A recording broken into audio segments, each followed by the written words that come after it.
자, 이번 시간 민족 문화의 수호 운동 346쪽입니다. 민족 문화 수호 운동이죠. 우리가 이제 문화편을 한번 공부해 보자라는 거죠. 일제강점기의 문화편은 어떤 변화가 있었을까라는 거예요. 자, 첫 번째 민족교육 수호 운동이라고 돼 있는데 일제 식민 교육 정책. 자, 식민교육을 한번 봐보자라는 거죠. 자주는 아닌데 어쩌다 한 번씩 출제가 됩니다. 그러면 엄청 어려워요.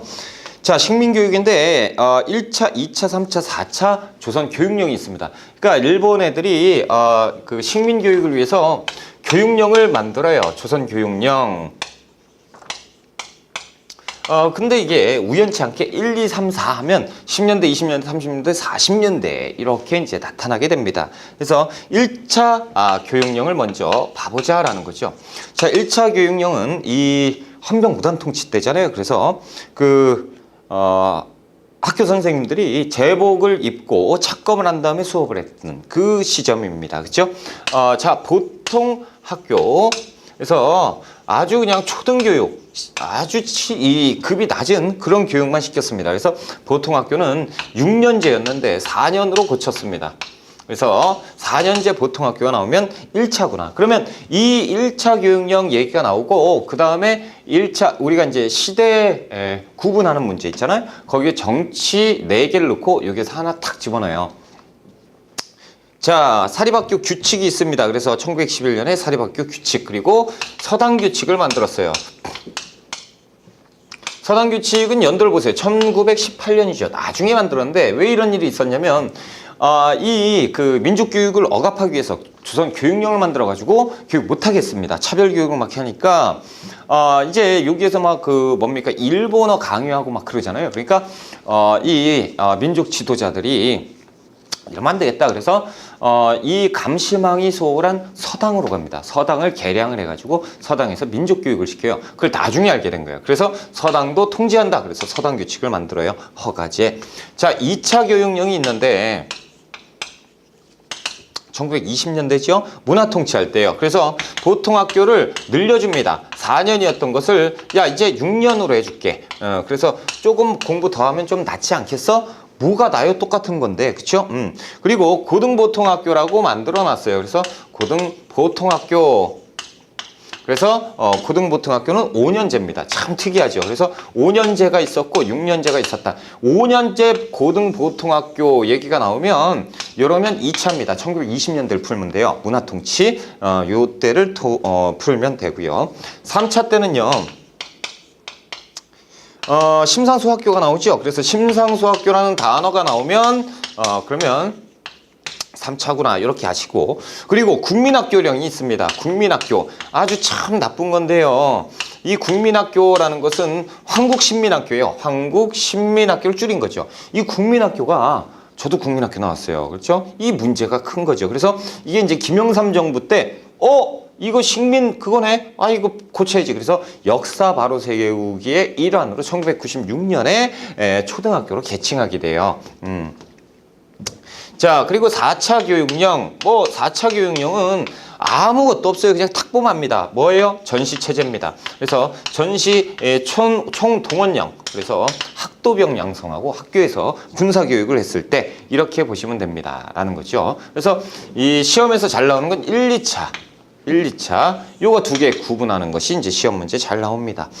자, 이제 한국사 왜곡 양괄호 3번에 한국사 왜곡. 그래서 얘들이 또 뭘 하냐면요. 한국사 왜곡 단체를 만듭니다. 조선사 편수회라는 단체를 만들어 놓고 머리 좋은 학자들 싹 다 불러요. 그리고 우리나라 그 학자들도 싹 다 불러가지고 왜곡해라는 거죠. 우리나라 역사서를 싹 다 수집한 다음에 거기서 한자 바꾸는 거예요. 그러니까 이제 거기에서 한일 합방 막 이렇게 고쳐버리는 거죠. 청구학회도 아주 친일 단체고요. 자, 쭉 내려가서 2번에 국학운동의 전개입니다. 자, 국학을 한번 보자라는 거죠. 국학이라고 하면 국어, 국사, 지리 모두 다 포함하는 거죠. 자, 국학에서 이제 국어 먼저 볼까요? 국어. 그래서 일제강점기 이전에 우리가 공부했었던 게 있었습니다. 그게 뭡니까? 국문연구소였죠. 국문연구소에서 이제 계승을 한 단체가 조선어 연구예요. 조선어 연구회, 그래서 1921년에 만드는 조선어 연구회고요.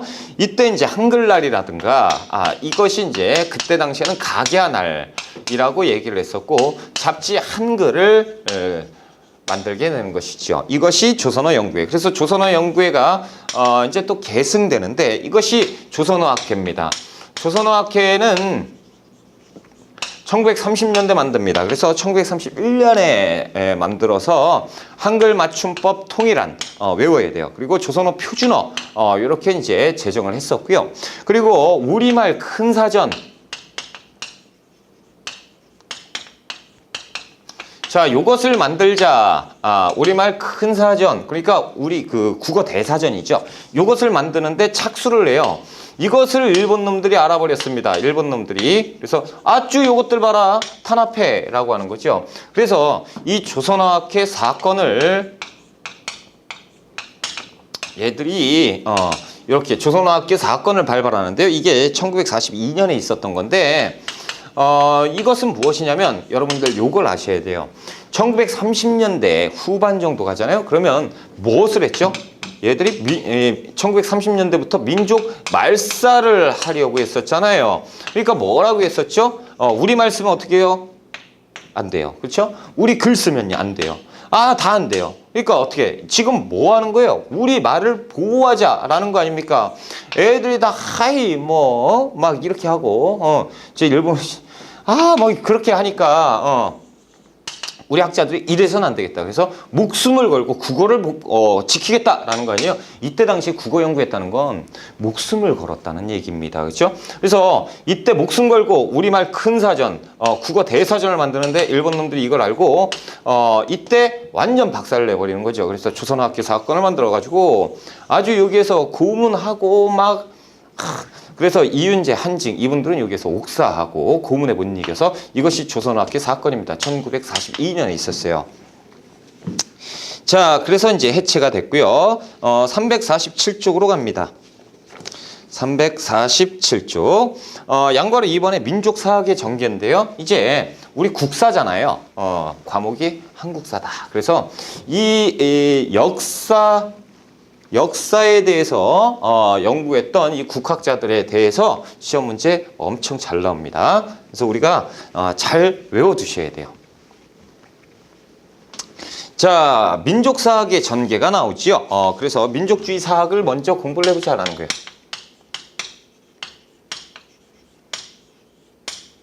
당시에 역사는요, 뭡니까? 역시 국어와 마찬가지고 목숨을 걸고 지켜야만 했던 이 독립운동의 한 일파였다라는 거죠. 자, 박은식 선생은 일단 민족을 역사를 혼으로 봤습니다. 그래서 혼사상. 역사는 혼이다라는 거죠. 역사가 없어지면 혼이 없어지는 것이고 그 민족은 끝나는 것이다 라는 거죠. 그래서 한국통사,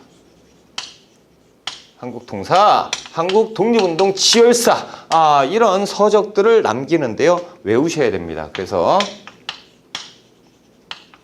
싹 다 외우셔야 돼요. 한국독립운동 지열사를 저술을 했었고 이 한국통사의 서문이 시험 문제 엄청 잘 나와요.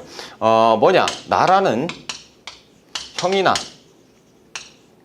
역사는 신이다. 이건 뭐냐면 형은 외형을 얘기하죠. 국가는 외형이고 신, 정신, 혼은 내형이다라는 거죠. 역사는 안의 거고 외형은 국가다라는 거죠. 이게 그 유명한 한국통사 서문이에요. 시험 문제 엄청 잘 나옵니다. 이렇게 이제 외워두셔야 되고 신채호 선생. 자, 단지 신채호 선생은 화랑도의 난가사상을 존중했습니다. 화랑도의 사상, 난가사상입니다. 그래서 조선상고사니까 이제 고대사를 연구를 한 것이고요. 조선사 연구초.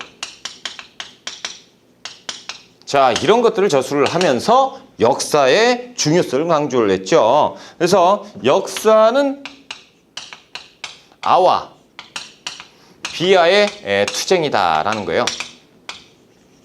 이런 얘기가 나오면 신체어입니다. 아는 나자를 쓰는 거고 비아는 비아자, 나 아닌 이외에 다른 사람. 그러니까 역사는 나, 우리 민족 그리고 B야 다른 민족의 투쟁이다라는 거죠. 그래서 역사를 모르면 국가도 없고 민족도 없는 것이다. 민족도 없고 국가도 없는 똑같은 얘기죠. 뭐. 아무튼 조선 상고사의 총론입니다. 자, 정인보 선생이 또 등장을 하는데요. 정인보 선생은 민족은 어리다라는 거죠. 얼사상. 그 민족의 역사는 어리다라는 거죠. 뭐 혼, 난가, 뭐 거의 다 비슷한 얘기죠. 그래서 그 역사는 민족의 어리다. 조선사 연구를 저수를 했고요. 5,000년간 조선의 얼이라는 것을 게재를 했습니다. 신문에. 자, 이렇게 이제 알아두셔야 되고요. 그리고 문일평 선생, 문일평 민족주의 사학자예요. 그래서 심사상입니다. 역사는 그 민족의 마음이다라는 거죠. 그래서 심사상이고 역사의 대중화에 힘을 쏟았다라는 것이고 그리고 이제 특징적인 게 또 조선학 운동이라는 게 있어요. 조선학 운동 역시 뭡니까? 민족주의 사학의 일환인데요. 그 정리학용의 여의당전설을 이때쯤 와서 다시 간행을 하게 되는데요. 이 간행 계기에서 실학에서 찾자라는 거죠. 실학에서 우리의 민족주의, 민족을 우리 역사, 자주적 근대 사상 이런 것들을 실학에서 찾아야 된다라는 얘기를 하면서 우리 민족주의 사학을 지켰다라는 거죠. 자, 우리는 이렇게 해서 시험 문제 엄청 잘 나오니까 외워야 돼요. 자, 각각 이 내용들은 무조건 다 외우셔야 되고요. 자, 박은식 선생 혼사상. 그러면 은혼 결혼 25주년이 은혼식이에요. 그리고 은혼식이면 신부가 있고 또 누가 있어요? 신랑이 있잖아요. 신랑. 자, 그리고 말도 안 되지만 인얼이라고 외우시고요. 그리고 일심사상은 원효대사가 뭐라고 그랬어요? 불교의 대중화. 여기는 역사의 대중화. 와, 다 외웠다고.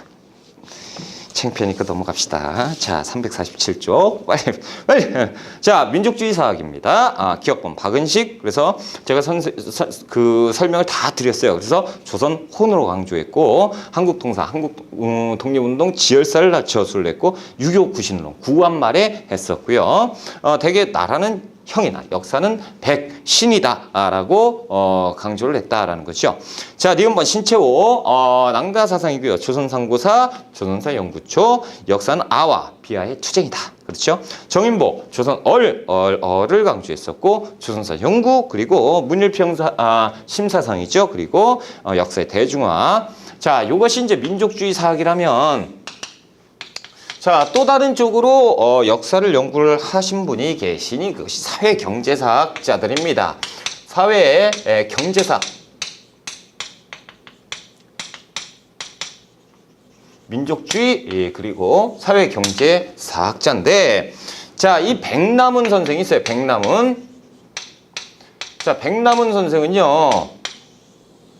일본 놈들이 니네 나라는 봉건주의가 없다라고 얘기를 해요. 그러니까 봉건주의가 없었고 고대에서 중세 사회로 넘어왔고 그 다음에 고대에서 중세가 없어. 중세는 봉건 사회니까 고대에서 중세가 없고 그냥 근세로 넘어왔어. 그것도 우리가 열어준 거 아니야. 개항해서. 그리고 일제강점기에서 우리가 니들을 발전시켜주고 있는데 니들이 햇소리하는 거야. 일본의 주장이죠. 이것에 분노해서 연구를 하신 양반이 백남은 선생인데요.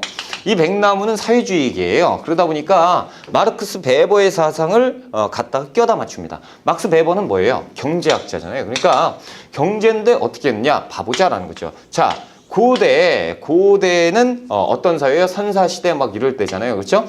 이때는 이제 평등세상이다라는 거죠. 평등사회고 그러다 이제 중세로 넘어갔다라는 거죠. 중세는 봉건사회다라는 건데 자, 이 막스 베버는 이렇게 얘기를 했어요. 봉건사회다. 봉건사회는 여러분 그거 기억나십니까? 영주가 있고요.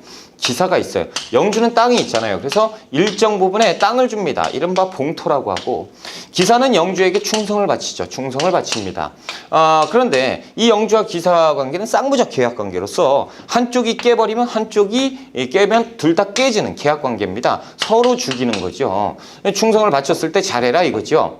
이것이 이제 봉건 사회인데, 니들은 이 봉건 사회가 없지 않느냐라고 얘기를 하고, 그리고 근세에 가면 자본주의, 근세가 아니 근대로 가면 자본주의가 들어옵니다. 막스 베버는 얘기합니다. 자, 자본주의는 이 부작용에 의해서 이 먼 가까운 미래에는 뭐 사회주의, 공산주의로 다시 갈 것이다. 평등한 사회로 갈 것이다 라는 거죠. 이 고대 사회는 평등이 아니고 계급 사회죠. 그리고 선사 시대가 평등한 사회고요. 자, 이게 막스 베버의 사상인데요. 이 백남은 선생이 이걸 연구합니다. 가만히 있어보자. 우리나라 이거 맞나? 맞네! 라고 하면서 우리나라 역사를 딱 얘기하는데, 선사시대, 우리 평등사회입니다. 그렇죠? 구석기, 신석기 평등사회였고, 자, 고대, 계급사회, 맞죠? 우리 삼국시대 다, 노비도 있었고 다 있었어요. 자, 중세, 이게 없다 말이지. 웃기는 소리 하지 마. 쌍무적 계급관계라며, 우리가 왕이 있었어. 그렇죠? 신하가 있었습니다. 서로 충성과 이것을, 주고받았던 관계가 언제예요? 고려에도 있었고 조선에도 있었고, 이게 이제 쌍무적 계약 관계로 파괴가 됐을 때 뭐가 일어나죠? 우리는 반정이 있었어요. 그러니까 연산군을 끌어내리고, 그렇죠? 중종 반정, 그리고 이제 인조 때 인조 반정, 광해군 끌어내리고 새로운 왕을 올리기도 했었다라는 거죠. 이게 봉건사회가 아니고 무엇이 봉건사회냐라고 얘기하죠. 그리고 자, 자본주의 들어왔다. 돈이 최고인 세상이 됐었지 않느냐. 그런데 이것을 니들이 막은 거야. 그래서 잘 돌아가는 것을 막아가지고 우리를 힘들게 해서 이상한 짓을 해놓고 이렇게 했는데, 우리는 이걸 극복할 것이고, 그 이후에 우리는 당연히 공산국가가 될 것이다 라는 논책을 이제 폈으니, 이것이 사회경제사학입니다. 다시 얘기하면 일본 놈들이 얘기하는 이 식민사관 있죠? 이걸 정면으로 비판하고 반박했던 것이 이 사회경제사학이다라는 거예요.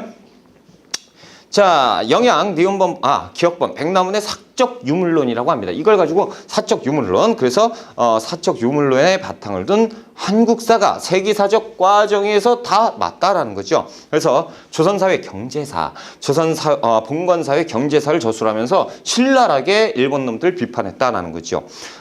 그 니은번의 영양 보세요. 일제식민사관 정체성론인데, 니들은 여기 정체되어 있다라는 거죠. 이것을 정면 비판했다라는 거죠. 실증사학도 있습니다. 실증사학. 실증적으로 연구하는 역사 학문이죠. 그렇죠. 실증사. 그래서 손진태, 이윤재, 이 양반들이 이제 실증사학자들인데요. 진단학회를 조직합니다. 진단학회를 조직해서 당시에 그 일제 식민기관, 식민기구 청구학회가 있었는데, 여기에 정면으로 이제 대항을 했었다라는 거죠. 자, 한 페이지 넘어가시면 348쪽이 있습니다. 종교 및 문화활동인데, 종교활동 다 외우셔야 돼요. 자, 첫 번째 대종교지요. 나철 오기오가 단군신앙으로 창설을 했었다. 벌써 3번 이상 나온 것 같아요. 그렇죠? 맨 끝에 보시면 이 대종교의 군대 중강단이 있었죠. 그리고 김좌진 장군의 북로군정서군이 이를 계승해서 군대를 조직했었다. 자, 양과로 이번에 원불교가 있었고, 박중빈이 원불교를 창설했습니다. 그래서 검소하게 살아야 된다, 이렇게 이제 주장을 했었고, 양과로 3번에 불교가 있는데, 만에 한용운 선생이요 목숨 걸고 계속 이렇게 활동을 하신 분이죠. 그래서 일본 놈들이요 사찰령을 만들어요. 일본 놈들이 그냥 웃긴 놈이, 사찰령은 무엇이냐? 말 그대로 사찰입니다. 사찰은 사원이죠. 그러니까 절을 불교를 예속하려는 총독부 불교 예속 정책을 시작하게 돼요. 그러니까 한용운 선생이 요것 봐라, 우리가 이걸 모를 것 같느냐라고 하면서 한용운 선생이 평생을 바쳐서 이것을 막은 독립운동가죠. 조선불교 유신을 주직하고 한용운 선생이 끝까지 대항했습니다. 자, 양가로 4번에 보시면 천도교인데 제2의 3.1운동을 계획했다라고 되어 있는데 60만 세 운동, 그렇죠? 천도교, 그리고 개벽, 요거 아셔야 돼요. 개벽이라는 잡지를 만들었습니다. 자, 개신교는 신사참배 거부 운동을 해요. 신사참배, 그러면 다른 신을 섬기는 거잖아요. 끝까지 거부하다가 이제 그 피해를 입었던 개신교, 기독교죠. 양괄호 6번 천주교입니다. 천주교의 군대는 의민단, 이렇게 하시면 돼요. 의민단, 만주의 의민단을 만들고 잡지 경향을 또 만들었다라는 거죠. 자, 그 2번에 문학, 과학, 예술 활동인데요. 일단 문학 활동 한번 볼게요. 1910년대 계몽주의 문학입니다. 그래서 1910년대는 뭐 계몽 열심히 공부하자 뭐 이런 쪽의 문학이 활발하게 진행이 됐다면 1920년대는 사회주의가 들어왔잖아요. 그러면서 이 문학계에서도 엄청나게 막 복잡해요. 1920년대는 막 독립투쟁도 막 복잡하게 이루어지고 민족주의, 사회주의 막 엄청나잖아요. 문학도 마찬가지입니다. 그래서 1920년대 좀 복잡한데 1920년대 초반에는 동인지라고 해서 동인지라고 하면 뜻을 같이 하는 문인들이 일정 부분 이제 소설 같은 거 묶어서 내는 책, 이게 이제 동인지예요. 그래서 김동인의 창조, 그리고 폐허, 염상섭의 폐허, 그리고 이상화의 백조, 요런 잡지가 아니고 동인지가 만들어지는 것이고, 그리고 개벽, 천도교계 잡지, 이렇게 해서 1920년대는 이런 동인지들이 많이 만들어지다가 1920년대 들어오면서 1920년대 들어오면서 20년대 초반에 사회주의가 막 들어오잖아요. 그러면서 이게 정착되면서 20년대 중반 되면 사회주의 문학들이 등장을 하기 시작합니다. 자, 신경향파라고 하는데 그것이 사회주의 문학이고, 신경향파는 카프를 결성을 하게 되고요. 동방문학도 있어요. 동방문학은 뭐냐면 사회주의는 아니야.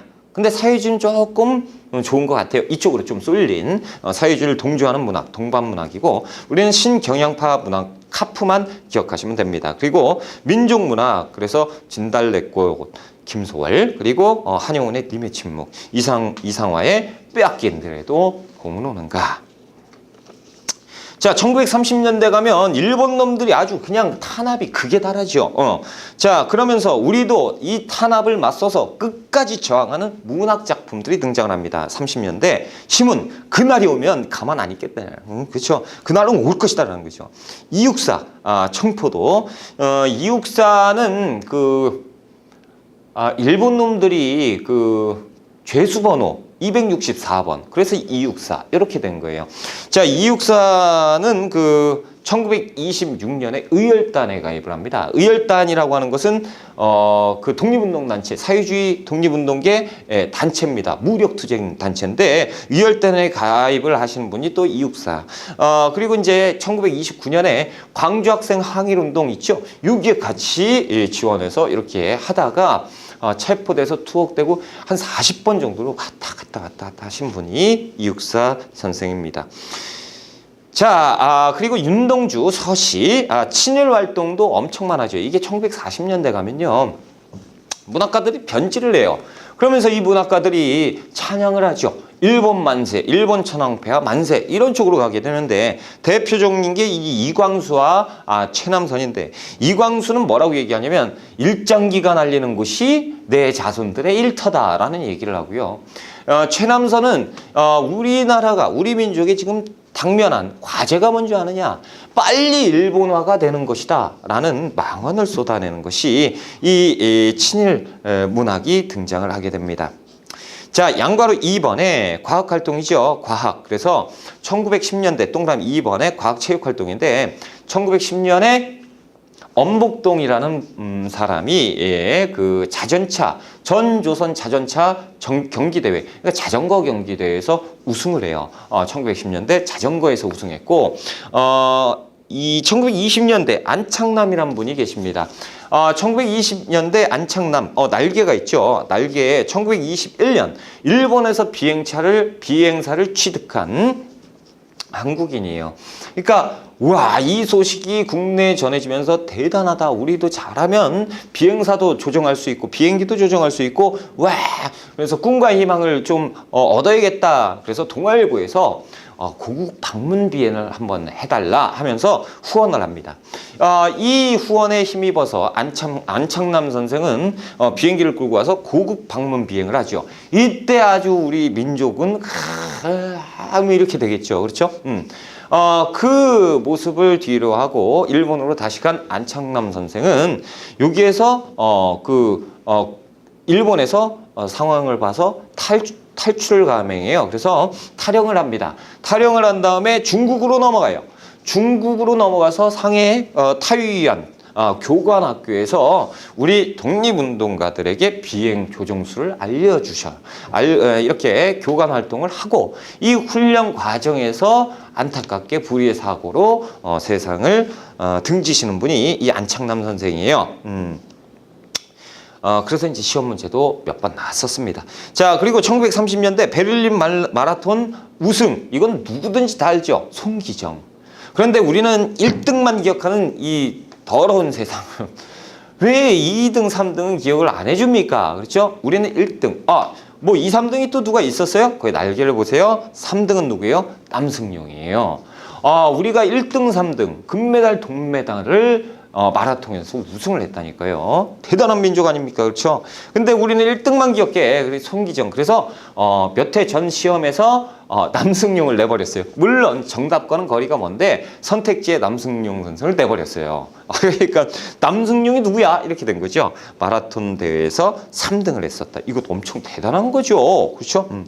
자, 양걸어 3번의 예술 활동입니다. 1926년에 우리나라 최초의 무성 영화가 등장을 하는데 나홍규의 아리랑이 단성사 극장에서 개봉이 돼요. 그러니까 이제 일본 놈들이 그걸 보겠죠.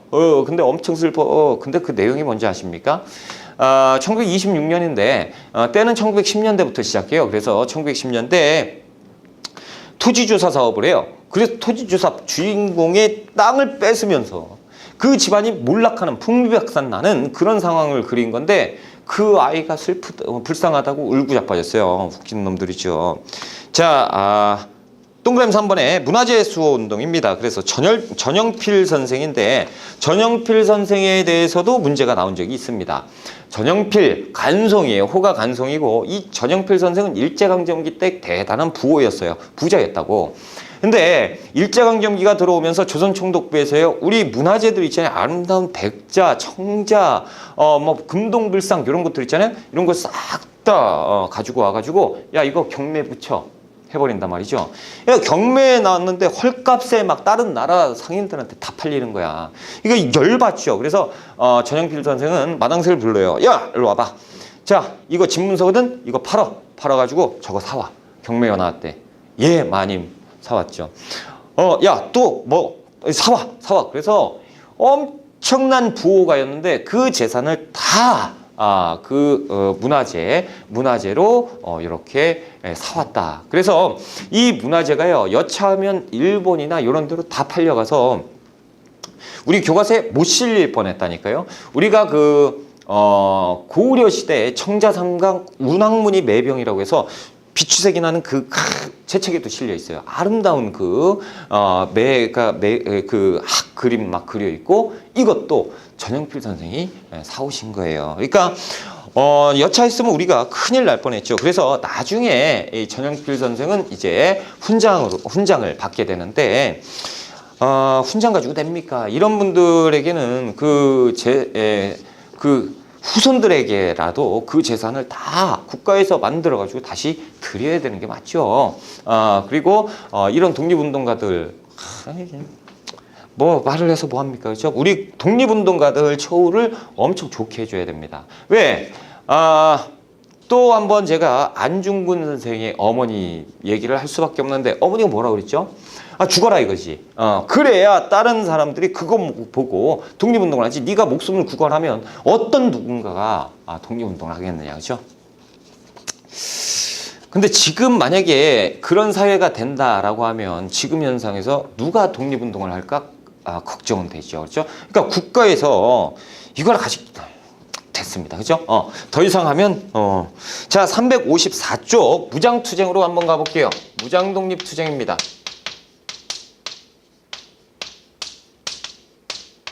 그래서요, 그 전영필 선생은 호가 간송이라고 그랬죠? 그래서 간송미술관이 있잖아요. 그렇죠? 간송미술관은, 엄청, 뜻깊은, 의미가 깊은 미술관이에요.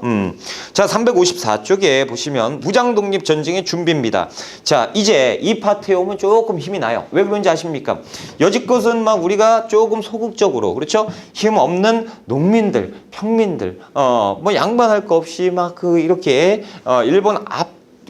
일본의 억압 속에서도 끝까지 버티겠다라는 좀 어떻게 보면 안쓰러운, 그렇죠? 그런 항일 운동이었다면 지금부터는 제목 자체가 무장 독립투쟁이죠. 뭡니까? 우리 이제 무장을 하는 거죠. 자, 이제 제가 이걸 한 단원으로 그냥 묶어놨어요. 저는 시원하게 한번 끝내놓고 광복을 맞이하려고. 자, 무장 독립투쟁입니다. 자, 이제 우리는 책으로 한번 봐볼게요. 354쪽에 국내 무장투쟁 배경. 3.1운동에 무자비한 탄압이 있었어요. 학살을 당했단 말이죠. 그러면서 우리가 지식인들이 이거 잘못됐다라는 거죠. 우리 독립운동을 어떻게 확실하게 해야 된다. 그리고 개와 돼지를 때려잡을 때는 어떻게 말로 하는 것이 아니고 그렇죠? 우리도 개, 돼지를 때려잡아야 된다. 이런 쪽으로 이제 가게 되는 아주 시원하죠. 자, 양과로 이번에 3.1운동 직후 전개된 국내 무장투쟁이 있었어요. 그래서 천마산대, 그리고 보합단, 구월산대 이렇게 돼 있는데 이건 이제 시험에 안 나오는데 우리 국내에서도 여러 독립운동 단체, 그러니까 군대가 만들어진 거죠. 이 무장독립투쟁 투쟁은 이제부터 좀 있으면 1920년대 가잖아요. 그때부터는 우리가 독립군, 그러니까 군대를 양성해서 군대와 우리 군대와 일본 군대와 전면전, 국지전이라고 할까요? 이렇게 그 전면적으로 막 총싸움하고 이런 일들이 있었던 무장 독립투쟁사를 제가 정리를 해드릴게요. 자, 애국지사들의 항일 의거라고 해서 첫 번째 의열단이 나오죠. 354쪽의 의열단입니다. 여러분들 의열단은 이제부터는 조금 익숙하실 것 같아요. 뭐 영화라든가 많이 나왔잖아요. 예전에 영화 뭐가 있었죠? 뭐 암살도 있었고 또 밀정도 있었고 그러면서 의열단을 거론하기 시작했습니다. 그렇죠? 그래서 여러분들이 그것이 의열단이었구나 라는 건데, 자, 의열단에 대해서는 엄청나게 또 중요하죠. 자, 1919년 김원봉에 의해서 만들어집니다. 자, 이 김원봉 선생은요, 만주 길림에다가 의열단 단체를 만듭니다. 만주 길림에서 비밀 결사로 조직을 하는데, 자, 이들의 목표는 뭔지 아십니까? 김원봉은 일단 사회주의계입니다. 사회주의계 독립운동가인데, 자, 김원봉 선생은 이 의열단을 조직을 하면서 이제 일본 놈들을 때려잡아야겠다. 그렇죠? 이렇게 이제 하게 되는데, 자, 이들의 목표는 뭐였냐면 식민기구를 파괴하는 거예요. 식민기구 뭐가 있어요? 조선총독부 있죠? 그리고 또 뭐 있어요? 동양척식 주식회사 있죠? 경찰서 있죠? 이런 데를 다 때려부시는 거예요. 그래서 식민기구 파괴, 그리고 그 친일, 그렇죠? 일본 간부와 그리고 친일 인사, 그렇죠? 매국노들, 이들을 처단하는 이런 목표를 했습니다. 그래서 5파괴 7과살, 5개의 기구를 파괴하고 7부류의 종류의 사람들을 처단하는 5파괴 7과살, 이것을 목적으로 했던 단체입니다. 그래서 이 의열단은요, 1920년대 초반에 엄청나게 활약을 하거든요. 자, 1920년대, 자, 일본 놈들은 뭘 했죠? 문화통치. 그래서 겉으로는 그래서 유하게 이제 통치하겠다. 그런 분위기죠. 이 기회를 놓칠 수가 있습니까? 그래서 의열단을 조직한 다음에 김원봉 선생은 그 단원들을 교육을 시키는 거죠. 자, 이제부터 1920년대 되면 사회가 조용해지죠. 평화스러운 사회입니다. 자, 길가에 조선총독부 건물 있고 막 경찰서 있고 여기 그냥 혼자 걸어가는 거죠. 자, 걸어가요. 걸어가다가 지나댔어. 그러면 일본 그 순사들이 시간을 딱 보죠. 그럴 때 딱 들고 빵 자폭하고, 그렇죠? 길 가면서 아무도 없어요. 조용하고만 오후 2시 정도 되니까 밥 먹고 좀 노곤노곤 하잖아요. 그렇죠? 그럴 때 이제 길 가다가 괜찮네. 그런 다음에 가슴에서 폭탄을 던져버리는 거죠. 경찰서 뭐 이런데 뭐 할 거 없이 막 다 폭탄 던지고 그리고 기다렸다가 일본 놈들이 콜록콜록 해가지고 건물에서 나오면 그 자리에서 막 총 쏘고 그렇죠? 빵빵빵 해가지고 이런 활동을 했던 의열단입니다. 그렇죠? 자, 한번 책으로 한번 볼게요. 자, 의열단입니다. 양거래 일본의 의열단. 결성, 만주 길림에서 김원봉의 주도로 비밀 조직을 만들게 됩니다. 자, 동그라미 2번에 의열단의 목표 뭡니까? 맨 끝부분에 보세요. 조선 총독부 경찰서, 동양척식 주식회사 이런 식민기구 파괴하고요. 총독부 고위관리, 그리고 일본 고관, 그리고 친일파 이런 놈들을 다 때려잡는 역할을 했었던 것이 의열단이에요. 자, 의열단이 이렇게 하려면 우리 그 국내, 국외에 좀 덕망 있는 인사를 찾아갑니다. 그것이 누구예요? 김원봉 선생이 단재 신채호 선생을 찾아가요. 그래서 선생, 신채호 선생도 역시 사회주의계 그 독립운동가입니다. 그렇죠? 선생, 내가 이런 단체를 만들었어. 잘하셨어. 잘하셨어. 그런데 우리가 선생 같으신 분이 도와주셔야겠지 않겠소? 그래, 제가 도와드리리라. 뭘 도와드릴까요? 라고 얘기하니까 우리 행동 강령이 없소. 좀 만들어 주십시오. 라고 얘기할 때 조선혁명선언을 작성을 하게 되는 겁니다. 조선혁명선언 시험에 엄청 잘 나와요. 1923년에 신채호 선생이 조선혁명선언을 작성을 하는데 아주 시원시원합니다. 자, 볼게요. 이것이 의열단 행동강령이에요. 자, 동그라미 3번 행동강령. 신채호는 김원봉의 요청을 받아서 조선혁명선언을 작성을 하고요. 자, 그 아래 보세요. 1923년 의열단 선언이죠. 민중은 우리 혁명의 대본영이다. 폭력은 우리 혁명의 유일한 무기이고 그 아래 보세요. 끊임없이 암살, 파괴, 폭동으로서 어떻게 강도라는 표현을 썼죠. 강도 일본 놈들을 때려잡아야 된다라는 얘기를 하잖아요. 격하죠. 그렇죠? 격하다라는 거죠. 그런데 저는 왜 이렇게 시원한지 모르겠어요. 시원시원합니다. 그죠? 자, 1920년대 대표적 의열단 활동을 볼게요. 자, 김익상 조선 총독부에 폭탄을 던졌습니다. 총독부에. 총독부에 폭탄. 야, 그렇죠? 김상옥 선생은, 김상옥 의사는 1923년에 종로경찰서에서 폭탄을 던졌어요. 그것도 모질라서 기다리고 있다가 애들이 콜록콜록하면 거기에서 시가전을 벌였던 분이 이 김상옥 의사입니다. 이 김상옥 의사는 시가전 부린 것뿐만 아니고 이 소식을 알고 서울 시내 그 경찰 일본 순사들이 다 김상옥을 잡겠다고 달라들어요. 그 혼자 혈혈단신으로 막 총 쏘면서 도망을 가는데, 자, 그 강북 쪽으로 해서 산을 타고 넘어서 이 강남 쪽까지 가가지고 거기에서 계속 다 시가전을 벌입니다. 그때 막 우리나라 신문에 막 대문짝만에 막 실려요. 그러면서 김상욱 잡아라 막 그러면서 막 난리가 나는데 이때 이제 포위가 돼버려요. 그 집 안에서 포위가 딱 될 때 그때 그 한 발 남겨놓고 끝까지 일본 놈들 때려잡다가 한 발 딱 남았을 때 이제 빵 하고 자결을 선택하신 의사가 김상옥 의사예요. 우리는 그 1등만 기억하는 더러운 세상이죠. 왜 이렇게 독립운동가들이 많은데 이분들도 역사의 한 페이지를 장식을 하시잖아요. 그렇죠? 그런데 이름 모를 독립운동가들이 굉장히 많았다라는 거, 그것도 알아두시면 좋지요. 근데 그것은 우리가 시험 끝나고 나서 해도 충분한 것이고, 그렇죠? 지금 시험 준비니까 시험에 나오는 것 이렇게 체크해드리면 외우셔야 됩니다. 그렇죠? 김지석 의사는 1924년에 도쿄 왕궁 이중교 다리 있죠? 왕궁에 다리가 있는데 그 다리를 그냥 폭탄 던진 거예요. 그래서 국왕이 왔다 갔다 하는 그곳에다 막 던져버리고, 나석지 의사는 1926년에 동양척식 주식회사에 폭탄을 투척했습니다. 그렇죠? 자, 이걸 외워야 돼요. 자, 이 의사의 활동은 의사의 활동이고, 의사분들에게는 좀 죄송하지만 우리가 한 문제 맞춰야 되니까. 자, 김익상 하면 이름에 상자가 있어요. 최고, 와, 꼭대기. 그러니까 일본 최고 꼭대기 식민기구 조선 총독부 하익부였다. 자, 김상옥, 이름에 옥, 아이고, 투옥, 그렇죠? 감옥, 경찰서, 종로경찰서. 와, 뭐, 자, 나석주, 석주 이름 바꿔볼까요? 주석, 주식, 주식회사, 동양적식 주식회사. 자, 의사분들한테는 죄송하지만 우리가 이렇게라도 외우자라는 거죠. 시험에 나오니까 어쩔 수 없습니다. 그렇죠? 자, 의열단의 변화인데요. 자, 보세요. 1920년대 초반에 지금 보니까 어때요? 혈혈단 신으로 가서 혼자 막 싸웠단 말이죠. 한계가 있지요. 혼자 하다 보니까 그냥 독립투사들이 죽어나가는 거죠. 그러니까 안타깝죠. 김원봉 선생이 자, 잠깐 우리 이 방법을 바꿀 필요가 있다는 거죠. 그래서 1920년대 중후반 가면요.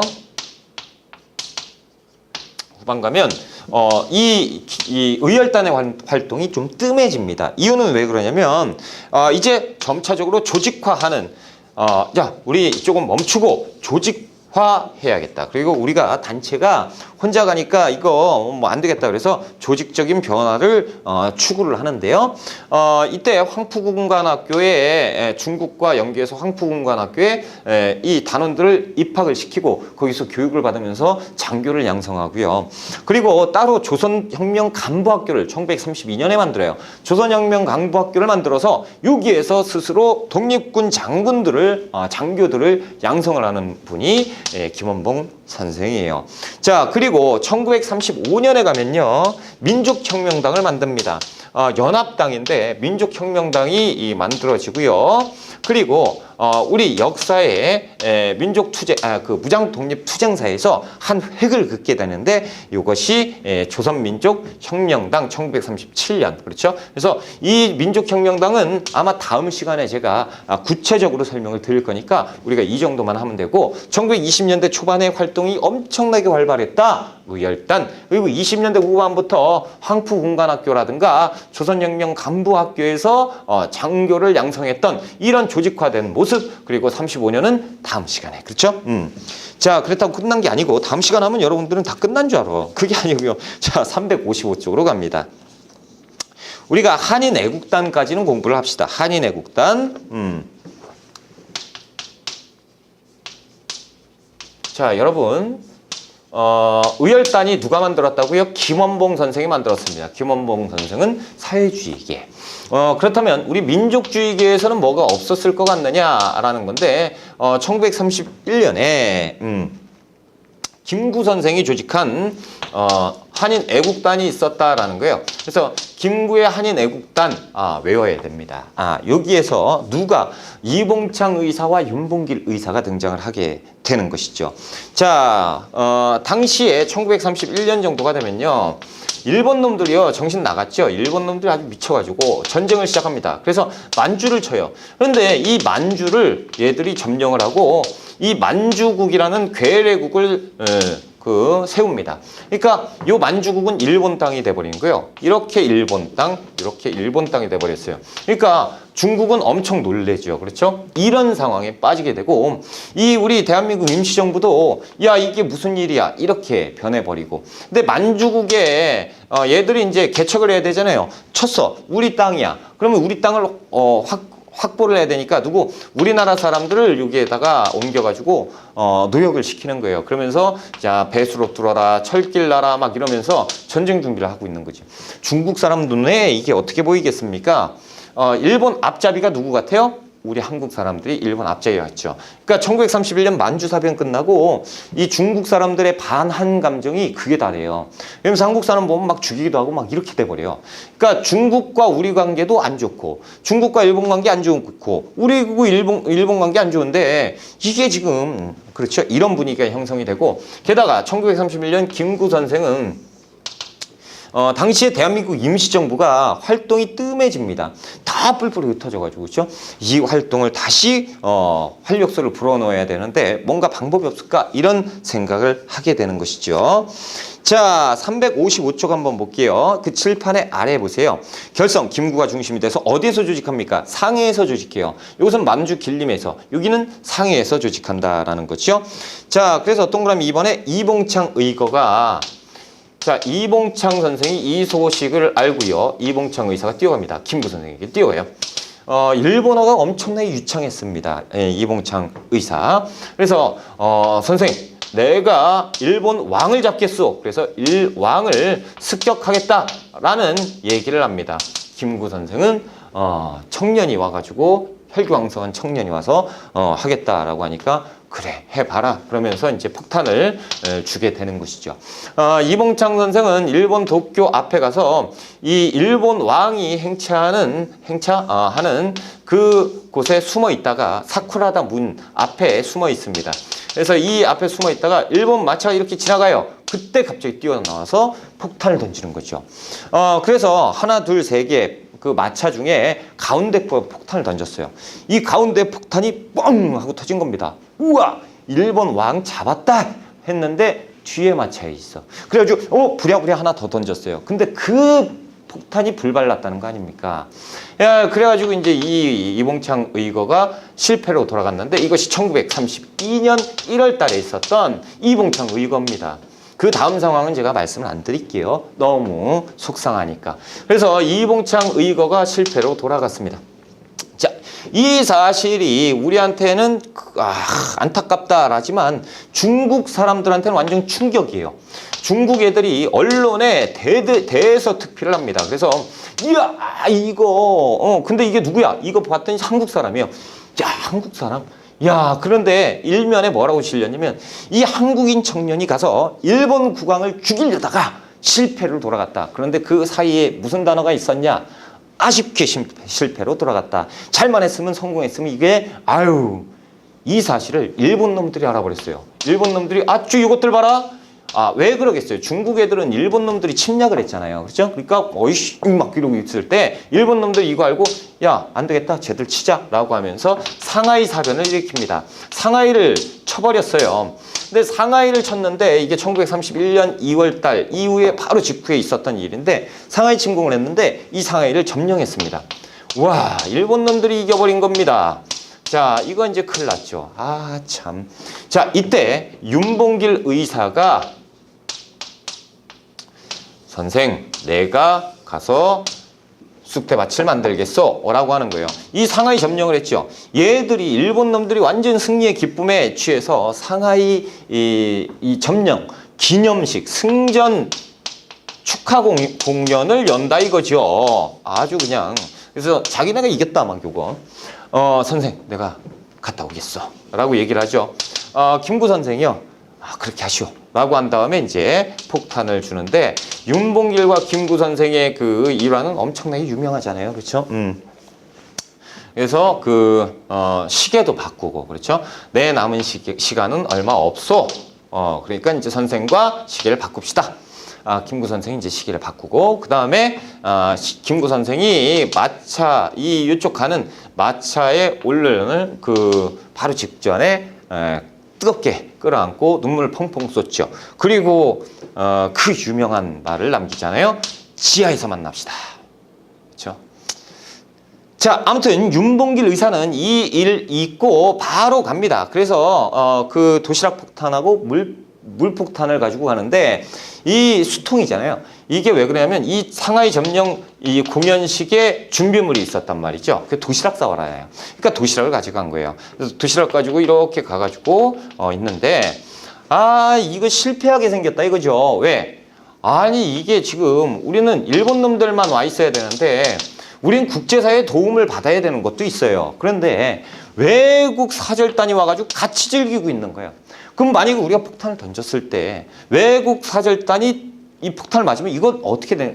이건 안 되겠네 라고 하고 있을 때 시리에 빠져 있을 때 갑자기 먹구름이 끼면서 화창한 날씨에 갑자기 먹구름이 끼면서 소나기가 팍 내리는 거죠. 그러니까 여기에서 외국인들이 뭐야 비 오네 그러면서 다 피해 버렸어요. 이건 누구 잔치입니까? 일본 놈들이죠. 그러니까 일본 고관들은 비 그래도 즐겨 이렇게 되는 거지. 그러니까 일본 애들만 남아 있었어요. 그때 윤봉길 의사가 가지고 폭탄을 던지고 거기에서 고관들 총 쏘고 싹 다 잡았다는 거 아닙니까? 이것이 그 상하이 그 훈코우 공원에서 있었던 훈코우 의거입니다. 쾌거죠, 쾌거. 이것이 1932년 4월 달에 있었습니다. 그러니까 이 순서 이봉창 의거 그리고 상하이 사변 그리고 윤봉길 의거 그렇죠? 이렇게 있었다라는 거. 이 일이 있고 나서요. 당시에 중국에서 장제스 그러니까 국민당이 있었어. 국민당. 이것은 이해하기 힘들어요, 여러분들이. 제가 이렇게 설명을 해드릴게요. 우리나라로 따지면 임시정부 같은 기관입니다. 그래서 중국의 그 독립운동 단체에서 그 일종의 이제 그 자신들의 정부 국민당인데 이게 총통 장제스가 있어요. 이 총통이 이 모습을 보고 감동을 받아요.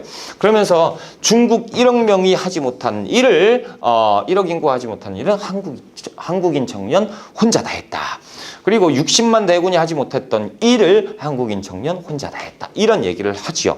왜 이렇게 얘기가 틀리냐면요. 교과서 6차와 7차의 차이예요. 그래서 교과서에서 그렇게 써놨으니까 그렇다라고 보세요. 둘 다 맞는 얘기고. 아무튼 이런 얘기를 하면서 감동을 받죠. 그러면서 이 청년이 누구의 뒤에 누가 있을까 봤더니 김구 선생님이세요. 김구? 한인애국단? 이 소속이구나. 김구가 있구나. 김구는 대한민국 임시정부죠. 우리가 생각을 잘못했구나. 일본하고 우리가 일본이 주적이듯이 한국도 일본이 주적이었구나. 그렇다면 우리가 한국 반한 감정을 다 치우고 얘들하고 손잡고 일본을 때려잡는 게 맞겠구나. 그러면서 이제부터 중국 애들이 적극적으로 지원을 아끼지 않습니다. 그러면서 우리나라하고 한중연합작전 이런 것들 그러면서 중국의 군대와 우리나라 군대 독립군들이 연합해서 일본을 때려잡는 이것이 이제 1932년 이후의 상황으로 들어가게 됩니다. 되는 거죠. 그러면서 1940년에 가면 김구 선생은 중국뿐만 아니고 여러 나라의 도움을 받아서 군대를 만드니 그것이 뭡니까? 그것이 우리나라 최초의 군대 한국 광복군이 만들어지는 거예요. 자, 1940년 한국 광복군입니다. 그래서 우리나라 그 군대 가시잖아요. 우리가 대한민국 국군이라고 했을 때 국군의 역사라고 해서 맨 처음에 이제 배울 때 보면 역사 거슬러 가면 어디에 맞냐면 한국 광복군의 정통을 이어받은 것이 대한민국 국군입니다. 그렇죠? 대한민국 국군이라고 하면 다 포함하는 거잖아요. 육해공군 그리고 해병대 또 뭐 있어요? 뭐 다 포함하는 국군. 그렇죠. 자, 이렇게 하고 우리가 조금 쉬었다가 355쪽에 1920년대 독립전쟁사를 들어가겠습니다.